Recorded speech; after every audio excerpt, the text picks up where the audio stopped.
So hello everyone. So in last video we have discussed about the various movements.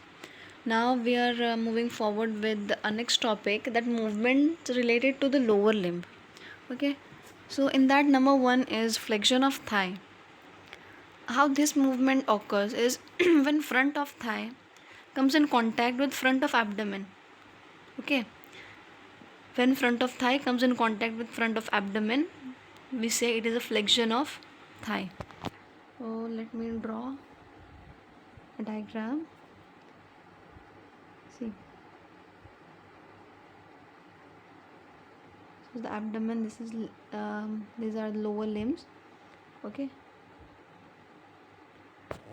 these are the lower limbs, and this thigh, when it comes close with abdomen, in contact with front of abdomen, we say flexion. An extension when the person stands erect in straight position. Okay, next is abduction. um, I have already said that abduction occurs, or we say abduction, when we are taking a bone away from the median plane or away from body. That is when abduction occurs. Then here, abduction when a thigh is taken away from the median plane. Okay.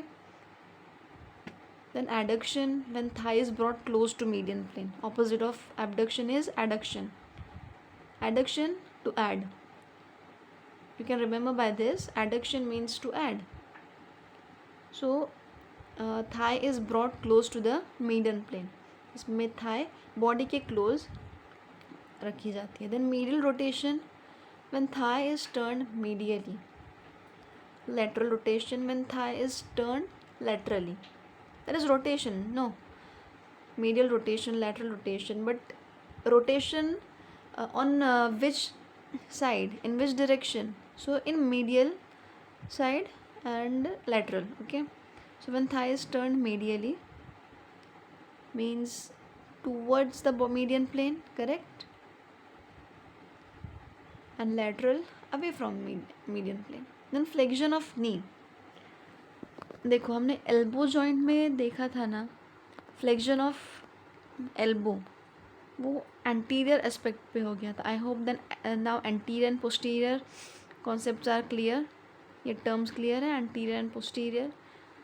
So now I'm using these terms, these terminologies. Okay. So in flexion of elbow, we have seen that flexion occurs in the anterior aspect. सामने की तरफ होता है और four arm को arm की तरफ उठाया जाता है. Okay. we lift hand like forearm को आर्म की तरफ. Okay. Then flexion of knee. Flexion of knee when back of thigh and back of leg come in opposition. So this is abdomen. For example,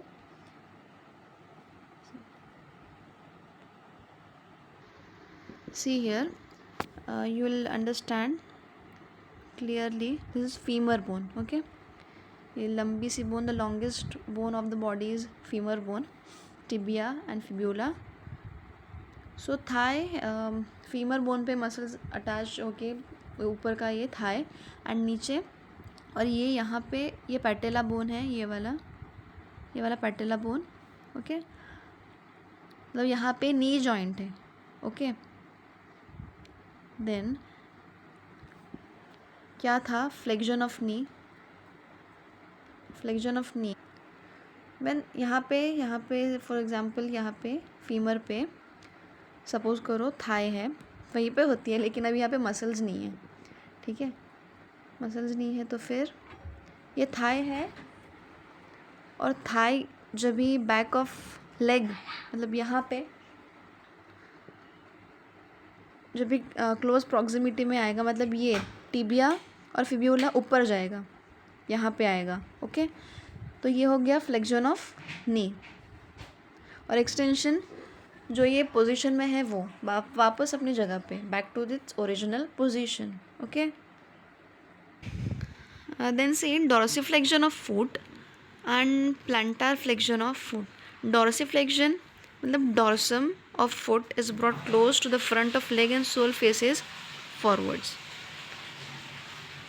Here is the diagram. ये dorsiflexion and plantar flexion. Let's understand. Dorsiflexion when dorsum of foot is brought close to the front of leg and sole faces forwards. And plantar flexion of foot when sole of foot or plantar aspect of foot faces backwards. See here. Here's the diagram.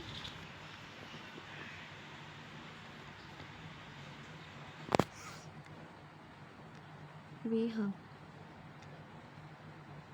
ये क्या है? ये कौन सा aspect है? ये dorsum of foot. Shoes है,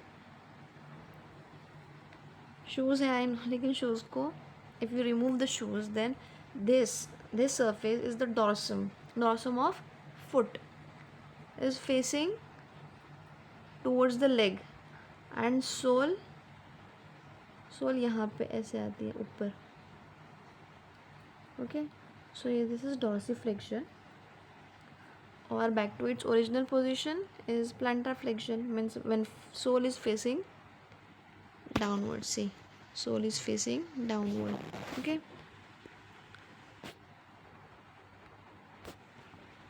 now next is inversion of foot and eversion of foot. See, inversion and eversion. Inversion of foot is when medial border of foot is raised from the ground. Okay, medial border of leg is raised from the ground. And eversion, turning outward and turning inward. The opposites है, मतलब inversion of foot when medial border of foot is raised from the ground, and eversion is when lateral border of foot is raised from the ground. Okay, so in eversion and inversion. अब inversion में we have said कि medial border जब ground से upward raise करेंगे, लेकिन medial border कौन सी? Which side is the medial border of foot or of leg or of lower limb? For upper limb, medial border is near the little finger and lateral border is towards the thumb. And in lower limb, where is it? A big toe. Big toe is the medial and little toe is the lateral. So when we are lifting our foot medially, in the side of from the side of big toe, okay, then that is inversion. And eversion when laterally towards the little toe, that is eversion. Okay, understood? Then these are the terms which are related to the lower limb. Then in neck, first is flexion when face comes close to the chest. See, let me show you. This is neck, and when face comes close, it means when we bend our head towards our chest, जब हमारी चिन हमारी chest पे लगती है ना, वो flexion of neck होता है. when face comes closer to the chest. Or you can remember it, when our chin touches our chest, that movement is flexion of neck. Then extension क्या होगा? Extension is when face is brought away from the chest. Simple.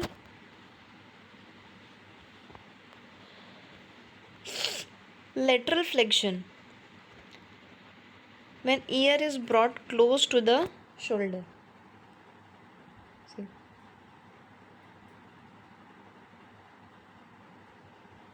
And here some more ear. Okay. When ear is brought close to the shoulder, it is lateral flexion. Okay. Then rotation, when neck rotates so that chin goes to opposite direction. This is easy. Then opening of mouth. When lower jaw is lowered to open the mouth. Opening of mouth, closure of mouth, protraction and retraction. See, opening of mouth, opening the mouth. Opening the mouth is when lower jaw is lowered to open the mouth. Simple. When our lower jaw is lowered, the movement is opening of mouth, and closure when lower jaw is opposed to the upper jaw. Lower jaw जब भी अपर jaw के opposition में लाया जाता है तो mouth close हो जाता है. ये मैक्सिला बोन होता है ना, मैंडिबल सॉरी, लोअर जॉ का ये ये है मैंडिबल, और अपर जॉ ये नहीं होता, मूवेबल नहीं होता, ये वो इमूवेबल जॉइंट है, मत सॉरी इमूवेबल बोन है वो मैक्सिला. ठीक है, वो मूव नहीं करता. लेकिन opening and closure of mouth किस वजह से होता है? लोअर जॉ या तो नीचे आता है, इससे ओपन होता है, और क्लोजर कभी होता है लोअर जॉ ही ऊपर जाता है, मतलब अपनी ओरिजिनल पोजीशन पे जाता है, क्योंकि mandible is movable but maxilla is fixed bone. Okay. Protraction when lower jaw slides forwards in its socket in temporal bone of skull, and retraction is when lower jaw slides backwards in its socket in the temporal bone. Let's see. Okay, see here you can clearly understand that lower jaw is sliding downwards. Okay, so the movement is opening, and when it's going going in the opposition to the maximal okay, maxilla, this mandible and this is maxilla. okay, जब वो maxilla के opposition में जाता है, सी यहाँ पे maxilla नहीं move कर रहा है, मूव कौन सा कर रहा है? मैंडिबल मूव कर रहा है. So this is which opening of mouth and closure of mouth. So similarly will see protraction and retraction.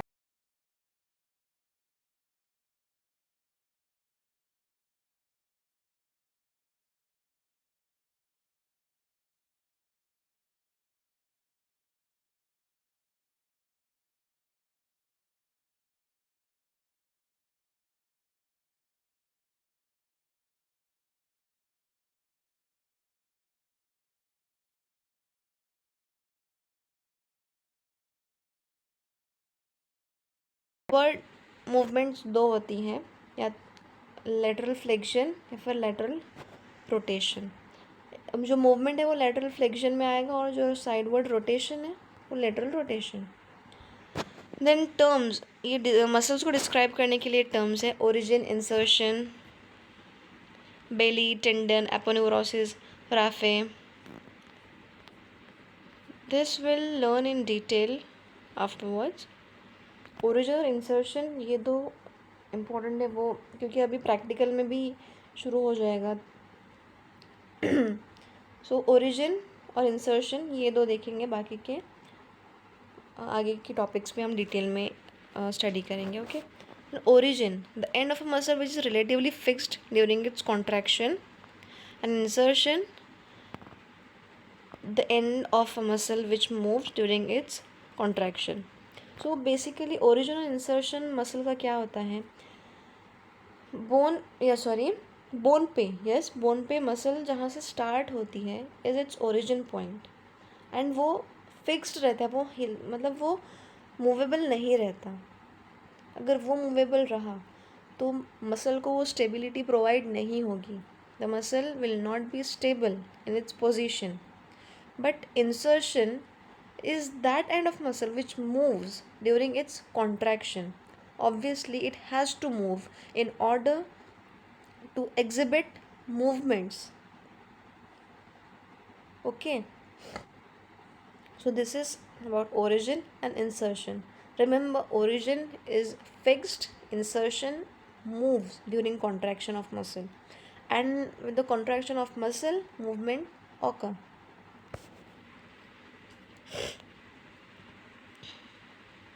Then terms used for describing vessels, arteries and veins and capillaries. Okay, and anastomosis. Arteries,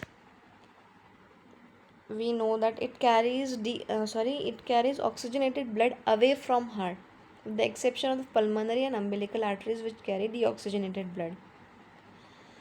Arteries usually carry oxygenated blood from heart. Okay, heart से oxygenated blood which contains oxygen, वो पूरे body में circulate करने का काम artery करती है. Okay, लेकिन एक्सेप्शन क्या है? Pulmonary artery. पल्मोनरी आर्टरी में एक्चुअली पल्मोनरी आर्टरी में जो आर्टरीज होती है वो डीऑक्सीजनेटेड ब्लड कैरी करती है, और अम्बिलिकल आर्टरीज भी डीऑक्सीजनेटेड ब्लड कैरी करती है. अभी वो क्यों है, वो पल्मोनरी आर्टरी का will learn in thorax and umbilical arteries. Okay, this is embryology में इसका इंट्रोडक्शन हो जाएगा. Then veins का है deoxygenated blood towards heart, with the exception of pulmonary and umbilical veins which carry oxygenated blood.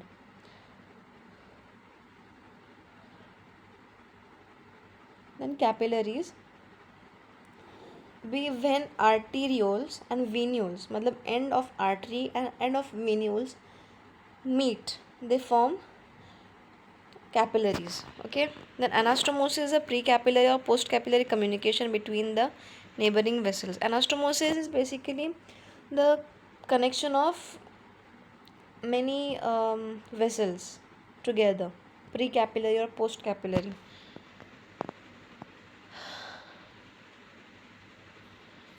And this is not that much important, so I am skipping it. Norma basalis, norma frontalis, practical part है. We'll cover that in practical anatomy, practical part. So the terms used in clinical anatomy. अभी जब हम एक specific topic लिख रहे होते हैं ना एनाटॉमी का, तो each topic carries a specific weightage. Okay, एक वेटेज होता है हर टॉपिक के लिए. देन क्लिनिकल एनाटॉमी के लिए एक सेपरेट मतलब वेटेज होता है. लेट्स से 2 मार्क्स का, 3 मार्क्स का क्लिनिकल एनाटॉमी लिखनी ही होती है. अगर नहीं लिखे then we could lose our marks. Then the suffix itis means inflammation. जब भी आइटिस ये सफिक्स आएगा उसका मतलब है inflammation. Example, arthritis means inflammation in joint. tonsillitis, inflammation of tonsils. Dermatitis, derma, skin inflammation. Then the suffix ectomy means removal from the body. For example, hysterectomy मतलब uterus का removal. ectomy means removal. Appendicectomy, removal of appendix. Then suffix otomy means to open and then close a hollow organ. Otomy means एक organ को, hollow organ को open करना during surgical procedure and then again closing it. क्या suffix लगता है otomy? Hysterotomy, cystotomy. Okay, then the suffix ostomy means to open hollow organ and leave it open. Tracheostomy, colostomy, cystostomy. अभी otomy मतलब open करना and then closing, but ostomy means to open and keep it open is ostomy. Then oma means tumour. Lipoma, carcinoma, the suffix is ओमा. Suffix is basically what we add after a particular word, and prefix which we add before. So suffix oma means a tumor. Example, lipoma, osteoma, neurofibroma, hemangioma, carcinoma, etc. Then puberty, the age at which the secondary sexual characters develop, being 12 to 15 years in girls and 13 to 16 years in boys. This is the puberty when secondary sexual characters develop. Then symptoms की मतलब क्या? Symptoms मतलब what a patient complains about. एक patient को अगर कोई disease है तो वो डिजीज़ अपने साइंस छोड़ती है, अपने साइंस वो पेशेंट में दिखाती है. So symptoms are the subjective complaints and signs are the objective findings. What is the difference? The symptoms are subjective, मतलब symptoms are we can say individual. मतलब symptoms अगर दो पेशेंट्स हैं, एक को बुखार है, दोनों को बुखार है अगर, तो दोनों के सिम्टम्स, दोनों को डिजीज़ क्या हुई है, दोनों को हुआ है फीवर, लेकिन उसके सिम्टम्स, किसी को ठंड लग रही होगी, कोई शिवर कर रहा होगा, किसी को चिल्स ड्यूरिंग फीवर होगा, किसी को चिल नहीं होगा, किसी को थर्स्ट होगा, किसी को थर्स्ट नहीं होगा. So these are the subjective symptoms which are particular to a person, which are limited to a person, and only a person can describe it, whereas signs are objective findings of the doctor on the patient. Remember, symptoms patient बताएगा हमें, लेकिन signs physician, a doctor will find. Then diagnosis, identification of a disease or determination of nature of disease is diagnosis. Prognosis, forecasting the probable course and ultimate outcome of a disease. अभी एक disease की हमने diagnosis कर ली, okay, हमें पता चल गया कि ये डिज़ीज़ हो रखी है ये पेशेंट को. सो आगे प्रोग्नोसिस में क्या होगा, forecasting the probable course, treatment का कोर्स क्या होगा, और अल्टीमेट आउटकम क्या होगा, मतलब क्योर होगी, क्योर नहीं होगी, इम्प्रूव होगी या और डिटीरियोरेट होगी, ये है prognosis. Then pyrexia is fever.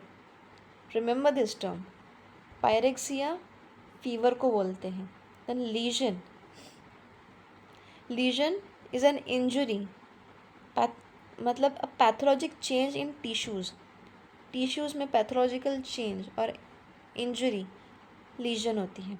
Inflammation is a local reaction of tissues to an injury or an abnormal stimulation caused by a physical, chemical or biologic agent. It is characterized by swelling, pain, redness, warmth of heat, loss of function. Inflammation means basically सूजन. और जहाँ पे सूजन होती है, मतलब जहाँ पे स्वेलिंग होती है, वहाँ पे पेन होता है, रेडनेस होता है, वो एरिया हॉट लगती है on touch. Then loss of function. Okay, तो inflammation is basically local reaction of tissues to an injury. Let's take an example. When a cat scratches on the skin, okay, so after a while, if we notice that area, it becomes inflamed. Okay, that is the local reaction of tissues to an injury. That injury might not be that deep or that serious, but then too it is the local reaction of the tissues, correct? Then edema is the swelling due to accumulation of fluid in extracellular space. So many a times students confuse in inflammation and edema. So inflammation is a local reaction which is accompanied by swelling, pain, redness, heat. Okay, whereas edema is caused due to the accumulation of fluid. If we touch that area, we can feel that fluid accumulation. Then edema is also of two types, pitting and non-pitting, that we'll discuss later on. Then thrombosis, intravascular coagulation or solidification of blood. Thrombosis, intravascular मतलब एक vessel, blood vessel के अंदर blood का जम जाना, मतलब solidify होना blood का, ये थ्रोम्बोसिस है. और जब भी थ्रोम्बोसिस होता है तो ब्लड का फ्लो रुक ही जाएगा obviously. And embolism, occlusion of a vessel, by a detached and circulating thrombus. अभी thrombosis is coagulation of blood, लेकिन एम्बोलिज्म क्या है? वो ब्लड जो वेसल होती है जहाँ पे वो ऑक्लूजन जहाँ पे कोएगुलेशन ऑफ ब्लड हुआ है। एम्बोलिज्म एक्चुअली सिर्फ कोएगुलेशन ऑफ ब्लड से नहीं होता। एम्बोलिज्म मतलब एक वेसल का ऑब्स्ट्रक्शन या ऑक्लूजन फैट की वजह से भी होता है, जिसको आर्थेरोस्क्लेरोसिस बोलते हैं, तो उससे भी होता है। और ब्लड का सॉलिडिफाई होना ये भी एक रीज़न है एम्बोलिज्म का। So basically the blood vessel is occluded in that. Then haemorrhage, haemorrhage मतलब ब्लीडिंग, खून का बहना, ओके, विच में भी इंटरनल ब्लीडिंग और एक्सटर्नल ब्लीडिंग। इंटरनल ब्लीडिंग भी होती है और एक्सटर्नल भी होती है। Then ulcer, a localised breach, gap or erosion in the surface continuity of the skin or mucous membrane. Sinus, a blind tract open at one end lined by epithelium. Sinus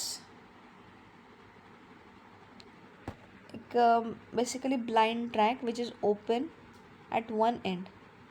Then fistula, both ends में open होता है. A tract open at both the ends as a fistula. Necrosis. See, necrosis is local death of tissue or organ due to irreversible damage to the nucleus. Necrosis क्या होता है? Necrosis death of a tissue और organ, एक organ या फिर tissue की death, मतलब उसके cells die, the cells of tissue और organ die due to irreversible damage to the nucleus, ये है नेक्रोसिस। देन डीजेनरेशन क्या है? A retrogressive change causing deterioration in the structural and functional qualities. It is a reversible process but may end in necrosis. मतलब necrosis तो irreversible है, लेकिन उससे पहले डीजेनरेशन होगा। Degeneration is a reversible process but may end in necrosis. Degeneration का ultimate point क्या होगा? Necrosis. Then gangrene, a form of necrosis combined with putrefaction. Putrefaction is formation of pus, ठीक है, मतलब लोकल डेथ ऑफ टिश्यू और organ, tissue या फिर organ के सेल्स मर जाएंगे विद प्यूट्रीफैक्शन, उसमें पस एक्यूमुलेशन स्टार्ट हो जाएगा। Then infection, infection we have heard MI, myocardial infection, मतलब जब हार्ट को इनएडिक्वेट सप्लाई ऑफ ब्लड होता है ना, जब भी रिक्वायर्ड अमाउंट ऑफ ब्लड नहीं मिलता हार्ट को, that is infection, sudden obstruction of its artery of supply. Okay, artery मतलब डेथ हो जाती है टिश्यू की, हार्ट फॉर एग्जांपल हार्ट के टिश्यूज़ हैं या मसल्स ले लो, हार्ट या पूरा हार्ट, डेथ हो जाती है वो टिश्यू की जहाँ पे enough quantity of blood is not supplied. यह है इन्फेक्शन, मतलब decreased blood flow. Infection is decreased blood flow. Then atrophy, diminution in the size of cells, tissue, organ or part due to loss of its nutrition is atrophy. Muscle atrophy बोलते हैं, मतलब sales की बोलो या tissue या organ, उसकी size में कमी आना, decrease in the size is atrophy. But atrophy is due to loss of its nutrition, while dystrophy is due to diminution in the size due to defective nutrition. जब nutrition ही defective है तो dystrophy होती है, लेकिन atrophy is due to the loss of its nutrition. Nutrition ही बराबर नहीं मिलता, उससे साइज कम हो जाती है, लेकिन डिस्ट्रॉफी डिफेक्टिव न्यूट्रिशन की वजह से होती है। क्लियर है इतना? Then hypertrophy is increase in size without any increase in number of cells. Hypertrophy size तो इंक्रीज हो रही है एक पर्टिकुलर टिश्यू या ऑर्गन की, लेकिन सेल का नंबर, सेल काउंट उतना ही है. Then hypoplasia, incomplete development, aplasia, failure of development. अभी सिंड्रोम, अभी हमने सिम्टम का क्या बोले थे? सिम्टम डिजीज़ के जो ये होते हैं, पेशेंट जो सब्जेक्टिव होता है हर पेशेंट में, साइंस एंड सिम्टम्स. ओके, लेकिन सिंड्रोम क्या syndrome what does it mean? अभी साइन एंड सिम्टम का पूरा ग्रुप जो एक डिजीज़ पिक्चर बनाता है. पेशेंट अपने सिम्टम्स बोलेगा, फिजिशियन अपनी फाइंडिंग्स करेगा. सो ये सिम्टम्स प्लस साइंस, ये ग्रुप जब ये पूरा डिजीज़ पिक्चर बनाता है ना, that is syndrome. Okay, a group of signs and symptoms. Then paralysis is loss of motor power of part of body due to denervation or primary disease of muscles. Paralysis में loss of motor power. Then hemiplegia, paralysis के types है, ठीक है. hemiplegia is जब one half of the body, one limb मतलब एक upper limb एक lower limb, मतलब एक half, एक पूरा half जब पैरालिसिस होगा one half of the body, that is hemiplegia.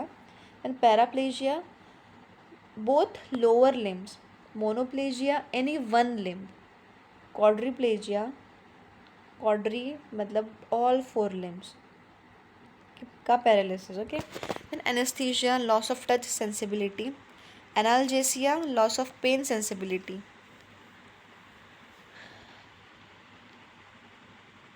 Thermal anaesthesia loss of temperature sensibility. Hyperaesthesia increased sensitivity, मतलब थोड़ा सा भी टच हो ना तो पेशेंट को लगता है कि अरे बाप रे क्या हो गया. इंक्रीज सेंसिटिविटी हो जाती है हाइपरेस्थीसिया में. And paraesthesia perverted feeling of sensations, मतलब ऐसे जो सेंसेशंस है ही नहीं, ऐसे उसको फीलिंग आना शुरू हो जाती है. Then coma, deep unconsciousness. Tumour, neoplasm, abnormal growth of body tissues and cells. Okay, benign mild illness or growth जो कि नहीं होती, डेंजर नहीं होता, मैलिग्नेंसी नहीं है. benign tumor is not danger to, मतलब डेंजर नहीं होता, नॉट दैट मच सीरियस और लाइफ थ्रेटनिंग. लेकिन मैलिग्नेंट ट्यूमर जो होते हैं ना, बेनाइन ट्यूमर और मैलिग्नेंट ट्यूमर में यही है कि benign tumour are not life threatening, वो हम सर्जिकली रिमूव कर सकते हैं और आगे उसकी ग्रोथ भी नहीं होती. लेकिन मैलिग्नेंट ट्यूमर वो अपने ग्रोथ करते रहते हैं. Okay, then carcinoma malignant growth arising from epithelium. Sarcoma connective tissue में. Then cancer, we all know that any malignant neoplasm which shows invasiveness and results in death. Metastasis, spread of local disease to distant parts of the body. अभी metastasis, ये malignant tumours जो होते हैं ना वो metastasis करते हैं. मतलब अगर फॉर एग्जांपल ब्रेस्ट में अगर मैलिग्नेंट ट्यूमर है ना, ब्रेस्ट कैंसर हुआ है ना, तो वो मेटास्टासिस होके दूसरे पार्ट्स में जाएगा, बेसिकली ओवरीज में जाता है और वहाँ पे भी सेल्स, कैंसर सेल्स स्प्रेड होना शुरू हो जाते हैं. देन कन्वालेसेंस, यह रिकवरी पीरियड है between the end of a disease and restoration of complete health. ये प्रोग्नोसिस नहीं है. Prognosis involves both mode of, मतलब course of treatment as well as अगर डिजीज़, एक पर्टिकुलर डिजीज़ अगर क्योरेबल है नहीं है, ये प्रोग्नोसिस में आता है. लेकिन convalescence is a recovery period. Therapy is a medical treatment.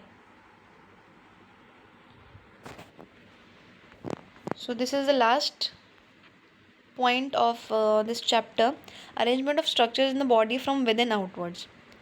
अभी ये अरेंजमेंट है कि पहले क्या है बॉडी में, उसके ऊपर क्या है, फिर उसके ऊपर, एंड देन मोस्ट आउटसाइड क्या है, कौन से स्ट्रक्चर्स है. पहले तो बोन्स हैं जो सपोर्टिंग फ्रेमवर्क है, उसके ऊपर मसल्स हैं, देन मसल्स में ब्लड वेसल्स है, नर्व्स है, लिम्फेटिक्स है, then thoracic and abdominal cavities हैं जिसमें ऑर्गन्स हैं, and the whole body has 3 general coverings, namely skin, superficial fascia and deep fascia. So ये है arrangement of structures in the body from within outwards. So here we have completed our first chapter. From tomorrow we'll start with a new chapter. I hope that this chapter is clear, the concepts are clear, and thank you.